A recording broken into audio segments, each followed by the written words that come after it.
दर्शक नमस्कार. पर्यटन न्यूजमध्ये आपल्या सर्वांचं स्वागत आहे. उजनीमधून काय काल परवापासून जो काय पूर नियंत्रण करण्याच्या दृष्टीनं विसर्ग सोडला जातो, तो विसर्ग आता भीमानाच्या पात्रामध्ये आलाय आणि भीमा नदीकाठच्या शेतकऱ्यांची काही जी मोठी धांदल आहे, ती धांदल या ठिकाणी उडाली आहे.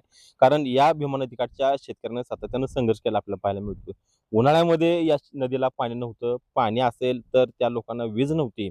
मात्र आता या शेतकऱ्यांची मोटारी काढायची वेळ आली आहे. पूर आल्यामुळे मोटारी शेतकरी काढायला लागलेत आणि वीज मात्र आता या प्रशासनानं 8 तास केली आहे. या सगळ्या विषयावरती बोलण्यासाठी माझ्या समोर पंढरपूर तालुक्यातील काही शेतकरी आहेत.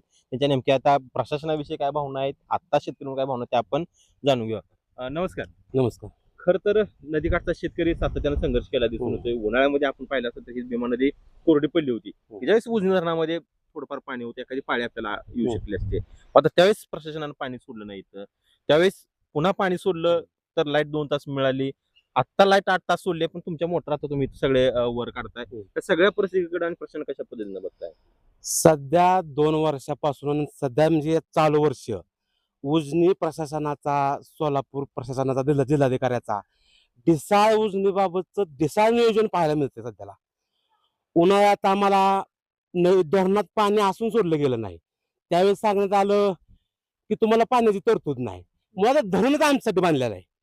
यशवंतराव चव्हाण ज्यावेळेस मुख्यमंत्री विठ्ठल आलते तेव्हा ते म्हणले, विठ्ठला तुझ्या शेतकऱ्यासाठी मी तुझी नदी अडवतोय. आज त्या गोष्टीत आज आम्ही कुठेच नाही. हे म्हणतात की तुम्हाला पाण्याची तरतूद नाही.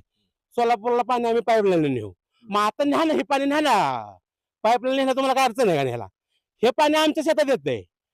पाणी असून आम्हाला पाणी सोडलं जात नाही. लाईट सोडली जात नाही.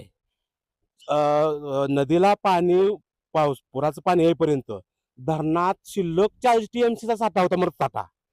ती कोणासाठी होता? 40 टीएमसी पाणी तुम्ही देता पिण्याचं कारण. मग त्या 40 टीएमसीचा आता काय उपयोग झाला? आम्ही चित मेलो. उन्हाळ्यात आम्हाला लाईट 2 तास दिली, पुन्हा 4 तास केली. आता नदीला पाणी आलं तर आम्हाला 8 तास लाईट दिली.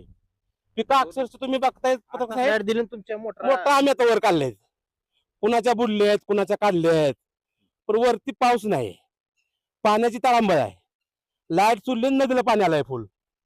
हेच पाणी जर तुम्ही थोडंसं आधीच पासून जर थोडं आधी सोडलं असतं किंवा उन्हाळ्यात आम्हाला लाईट दिली असती, थोडं आम्ही पण जगलो असतो ना व्यवस्थित. शेतकरी म्हणून आता काय भावना आहेत प्रशासनाविषयी? लोकप्रतिनिधी ह्या सध्याचा पालकमंत्री जो आहे ना, जयकुमार गोळे, हो बदलावा. सातारच्या माणसाची आम्हाला इथं गरज नाही. आमच्या सोलापूर जिल्ह्यात एक सक्षम असा नेता नाही का की जिल्ह्याचं तो नेतृत्व करू शकतोय. आम्हाला कधी कधी असं वाटतं की गोरेची नियुक्ती ही नदीकाठचा शेतकरी आणि सोलापूर जिल्ह्याचा शेतकरी जिरावा म्हणूनच केली आहे का? ह्याचं उत्तर राज्याच्या नेतृत्वाने द्यायला पाहिजे खरं तर आता. खरं तर खूप मोठा प्रश्न आहे. कारण पालकमंत्री ज्यावेळेस एखाद्या ह्याचा असतो आपल्याला, त्यावेळेस पालकमंत्र्यांना जिल्ह्याच्या नियोजनासंदर्भात सर्वसमावेशक निर्णय आहेत, ते घेणं आवश्यक आहे. मात्र इथल्या शेतकऱ्यांची जर आपण भावना बघितली तर या शेतकऱ्यांची भावना अशी होती की या पालकमंत्र्यांनी शेतकऱ्यांना कुठेतरी उद्ध्वस्त करण्याचं काम केलं का, अशी त्या शेतकऱ्यांची भावना आहे. तर वस्तुस्थिती सुद्धा त्या पद्धतीने आपल्याला लक्षात येते. तशी उजनी धरणामध्ये पाणी असताना ते पाणी 31 ऑगस्ट पर्यंत पिण्यासाठी राखीव ठेवण्याचा हा आदेश शासन निर्णय होता. मात्र तो आदेश, पिण्याचं पाणी ठेवणं गरजेचं आहे, पिण्याचं पाणी ठेवलंच पाहिजे. मात्र त्याचबरोबर इथल्या भीमा नदीकाठचा शेतकरी सुद्धा जगला पाहिजे, तो वाचला पाहिजे. यासाठी सुद्धा या सरकारनं आणि मायबाप सरकार म्हणून जे घेतं त्या सरकारनं काहीतरी भूमिका घेणं आवश्यक आहे. मात्र हा नदीकाठचा शेतकरी आता 2 वेळा भरडलाय.